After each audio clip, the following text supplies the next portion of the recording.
Hey everybody, metalhead weatherman here. Hopefully everyone's doing well, having a good start to their weekend, by the way. So, the thing to make note of, and we talked about this yesterday at moderate detail, but been seeing a lot more details, and actually some stuff's even going on right now. We're going to get into in just a second here, but the wind chills.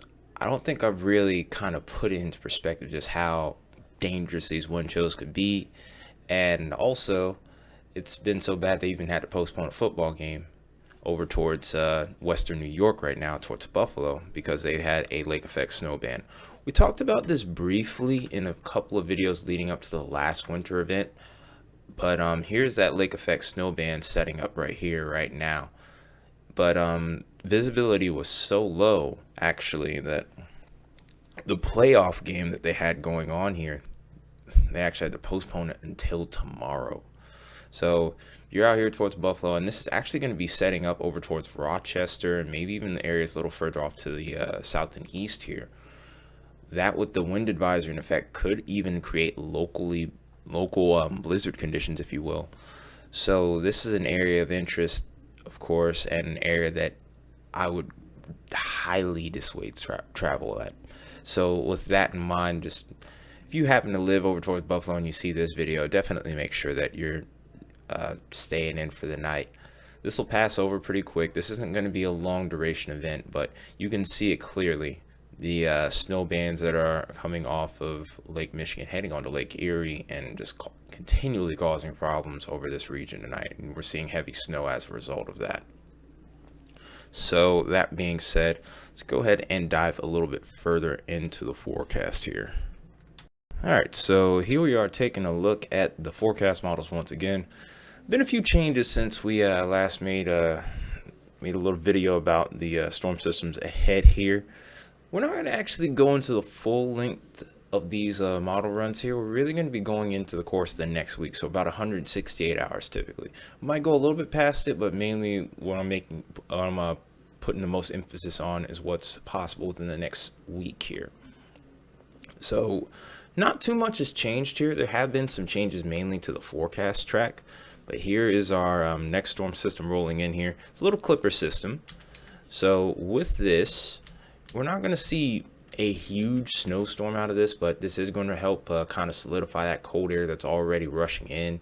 And for some areas to the south, we could see a little bit of snow. Some will accumulate, not a whole lot. It's not going to be a widespread or significant snow event, but it's going to be one to pay attention to. I still have my questions on the potential for a nor'easter, but I think it's also going to be a quick mover. Just as quickly as it rolls in, it's going to be out of here. So then after that, we're going to see, of course, that cold air that we're talking about rushing in. And then, of course, the big topic is going to be just the cold air itself. The wind chills are going to be a big topic, a big talking point on this video and in the next couple of videos to come here in regards to forecasting. But as a whole here, of course, eventually we do see the ridging start to return. And then as we get towards the end of the week, that's when we start to see a little bit of a thaw out beginning to happen here. One that is probably much needed and very welcomed by many. But there are some people towards the Northeast in particular that are still looking like they're going to be dealing with some colder air as we head towards the next 7 days here. Look towards the GFS, it's pretty much going to be a similar deal. There's slight deviations from the Euro, but it's not majorly significant at this point. Cold air does seem like at first it reaches a little further to the south on the Euro versus the GFS, but at the end of the day, it's a few degrees of difference, and with the winds being as strong as they're anticipated to be in some of these areas, it's not going to make a difference. Brutally cold is still brutally cold. I'm just going to flat out say it. And that's what we're going to be seeing for at least the next couple of days here. And then as we get further along here, same kind of thing happens. We get a little bit of cold air funneling in here in comparison to the Euro, but eventually some more ridging does start to come in. So relief is on the way. We just have to get through this week, really, folks. So here is a look at what our temperature will be at towards the surface. And while this is also a big talking point, the wind chills are going to be the main one. So as of right now, the football game over towards Kansas City starting, and if we go ahead and take a look at the current temperature right around this time frame, we're below zero right now. So that coupled in with the winds here, which it really doesn't take much wind to cause a lot of discomfort here. These guys are going to be playing wind chills that are going to be probably about 20 something below, if not more than that, or less than that, if you will. Integers are a little weird. Don't judge me. But anyway, that being said here, the really frigid, almost Arctic-like air is going to continue to push its way in over the course of the next couple of days here. So as we continue to move forward, we look towards Monday, we start to see even the negative 20s coming into play. I wouldn't be surprised before all is said and done that we may see a couple of spots getting close to negative 30. I really think that'll mainly be reserved mostly for the Rocky Mountains in particular. But as we go through the day into Wednesday here, look how cold that gets. Towards northern Alabama, northern Mississippi, 4 to 6 degrees. That is not something you see every day. But as we continue to go on here, that cold air, I mean, it's still dominant, but it's not quite as potent as what we once thought it would be. And then as we go towards the end of the week, we still see those negative 20s kind of hanging around. So, I mean, it's not like this cold air is necessarily going anywhere too quickly. There will be some points where we start to warm back up just a little bit. But these cold shots are going to be persistent too. But I do think at the end of this period, especially after a week out, there is some relief on the way. Pretty much a similar deal, like I said, across the board on the GFS. GFS has been kind of weird lately, trending a little bit warmer. When I try to pick between the two models, it's really hard to choose sometimes. Sometimes the Euro's right, sometimes the GFS is the better solution. But one thing that I'm seeing as a commonplace across the board here, that GFS is still holding a little bit warmer. In comparison to the time frames here, we're just slightly warmer, but it's about maybe 2 or 3 degrees difference. So like I said, brutally cold is still brutally cold. So just make sure that you're being aware of how much time you're spending outside, if you even need to spend time outside. I really discourage it, if I'm being honest. I'm just saying. I know some of you have to work outside. I can relate to you because I also work outside. But if it's not necessary, just don't do it. Because, I mean, it just seems like an unnecessary risk, if I'm being honest. Like I said, I really feel bad for those guys that have to go out and play football tonight in below zero temperatures. That's crazy to me. And I used to play football too. But the other thing to make note of are the wind chills, man. The wind chills are going to be a real factor, and we actually may even have up to 32 mile per hour wind gusts here. This is, of course, over a 6-hour maximum, so it doesn't tell the full story. Winds could be calming down from this point too, but like I said, this is towards Kansas City, where that football game's going on right now. Then also another point of interest, of course, is over towards Buffalo, where we have the lake effect snow bands going on right now, and over towards Michigan as well, Ontario, Toronto. We have 30 to 40 mile per hour wind gusts. Wind advisory criteria is being met here as well. So this will, if we end up getting some heavy snow or some lake effect snow bands in general, this could make for treacherous travel conditions as well. Like I said, it'd be better to try to stay home if you can.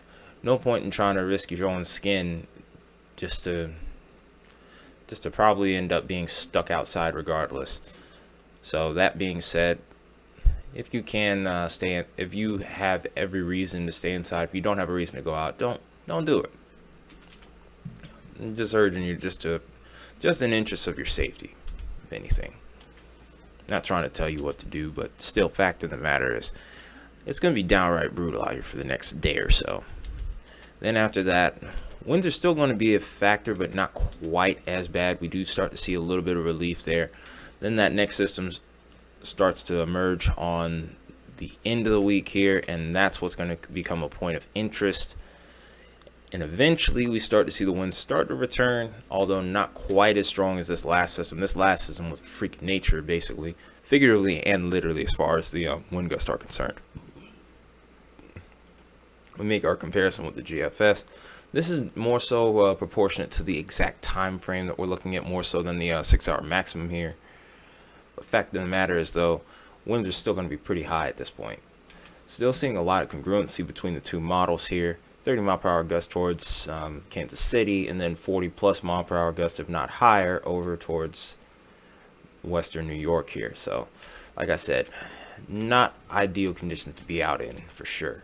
Eventually, we start to see some relenting once we get in from Sunday into Monday, and then from that point, we see the next system roll in here.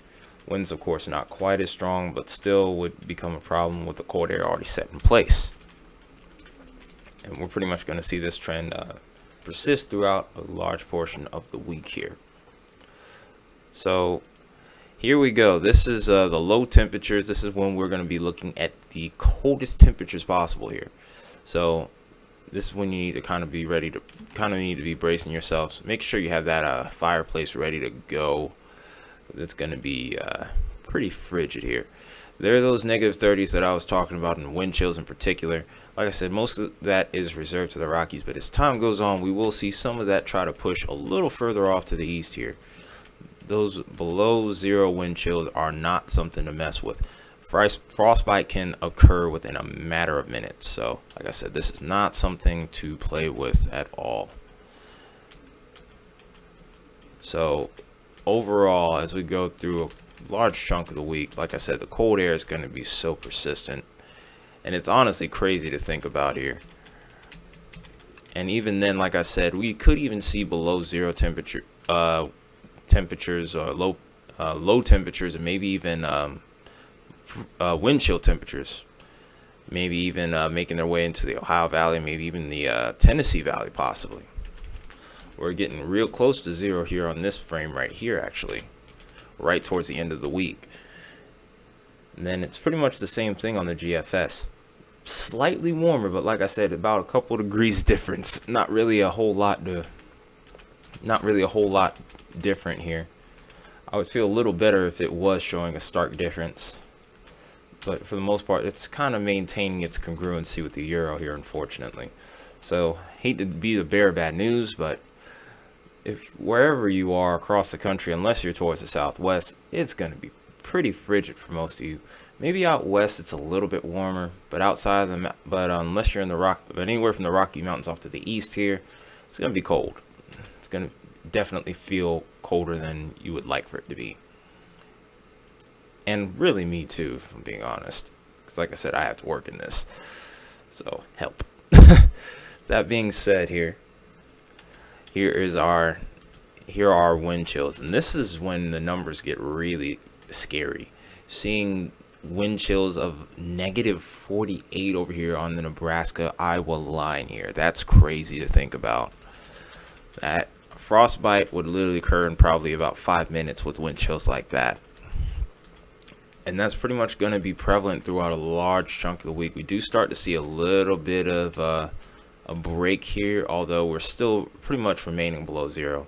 So wind chill warnings are already in effect, and those are going to continue to persist throughout a large chunk of the week here, pretty much through the whole week here. Eventually we start to see that cold air come back in once more, but eventually we do start to see that break off.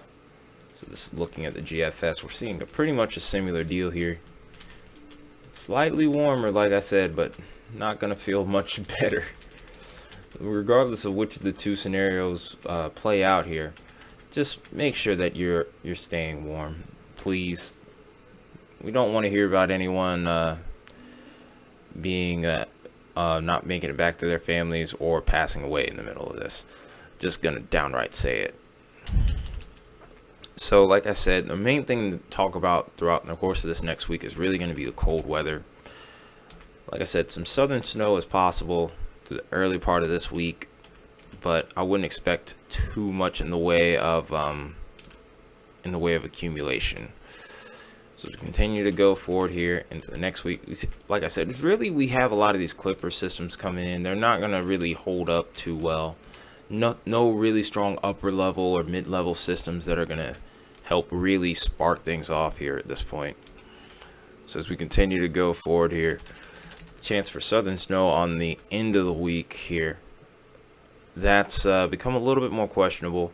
Could see a brief little spurt of rain here, but classic case of the moisture outrunning the cold here. Not really going to see much in the way of wintry precipitation.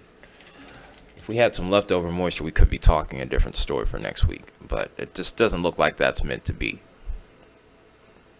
So that's pretty much what we have going on with the Euro here. Here's the GFS, looking at the screen to the right. And we pretty much have a similar deal here. That wintry precipitation does make it a little further to the south, but hangs back a little bit further towards the west here. Could see a brief period of wintry mix over here towards Atlanta based off the GFS here. But like I said, tale of two models. Like I said, for the most part, I don't expect much in the way of accumulation, if any at all. So not really think it's going to affect too much. So no need to panic or clean out the grocery stores or anything of that sort. One thing I will note with the GFS as far as the precipitation is concerned, it does give a better signal for the southeast in regards to wintry precipitation towards Thursday morning into Friday. But pretty much, like I said, it's a similar deal. Not much in the way of accumulation that I would expect. And even for the northeast now, where at one point we were maybe concerned about a nor'easter type look, we don't really see that now. So I think for the most part, these are just going to be a little small systems, maybe bringing in some flurries. For some places, we might get up to an inch or two of snow, maybe 3 or 4 at best. But outside of that, I wouldn't expect anything major, nothing notable to talk about at the moment. Really, the greatest chance for snow is going to be more so off to the northwest. Speaking of which, we can look at those models real quick and get a look at what our snowfall totals could look like. Alright, so here we are looking at a lot of our model data here for the wintry precipitation. So like I said, mainly towards the Rockies is where all the main points of interest are going to end up being. And then of course the lake effect snow bands. But outside of that, as far as the southern snow is concerned, over the course of the next couple of days, or really 60 hours, majority of the precipitation is going to be right along the mountains here around the Appalachians, and then some areas off to the west could see some pretty considerable precip here. But it's very much varying on the model run here. This is looking at the NAM 3 kilometer.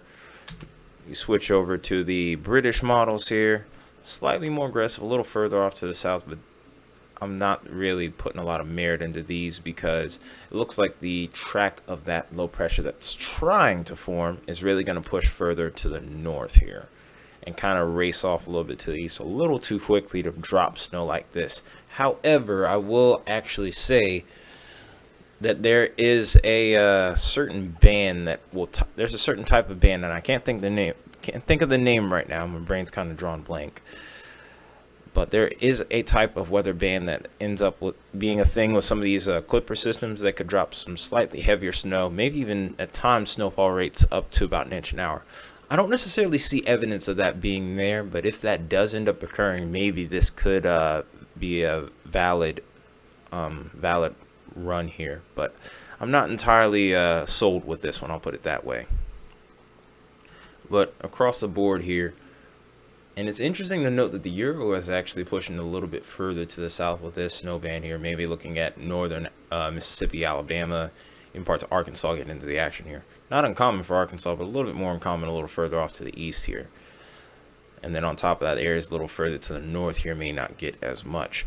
I think the track of the low with the Euro is a little bit further to the south from what we were seeing earlier. And then here's the Canadian, a little bit more aggressive over towards the west, and then eventually kind of conk out towards the east, and then eventually our system just kind of gives out as it's getting over towards the northeast. GFS, we've already seen this one, and those are the totals. And then here comes the icon, which is extremely aggressive on this one. 6 inches plus possible with this one. Not sure if I'm buying that one. I just think this system's moving a little bit too fast for that, but like I said, there are some unknowns with it nonetheless here. And we'll kind of continue to chip away at that over the course of the next couple of days leading up to the actual day we're expecting the wintry precip. So here's the NAM, which is the NAM 12 kilometer here, looking up a little higher into the atmosphere compared to the NAM 3 kilometer, but for the most part we're slightly more aggressive here, but not too much. Snow line kind of retreats a little bit further to the north here, and then back to 3 kilometer. Then of course National Weather Service winter models here as well. Just kind of a happy medium between all the models. Of course, no real surprise, lake effect snow is going to be a big deal. And then of course over towards the Rockies we have significant snowfall totals here. And then of course Sierra Nevada is another point of interest. But over here towards the southeast, we do get some areas where we could see up to about half a foot of snow possible. But for the most part, I think widespread, maybe 2 to 4 inches at best would be the most that we get. How much of this will accumulate, still kind of up in the air with that one. That being said here, hope you found this video useful. If you did, you know what to do. Smash that like button, decimate that subscribe button. If you're new around here, especially consider subscribing. Then hit that share button as well. That being said here, stay warm, folks. I'll see you soon. We'll have some Weather Nerd 101 videos for those of you that are interested here on the channel. That's accessible to everybody.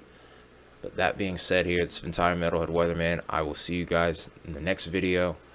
Till then, take care. Have a good night. Horns up.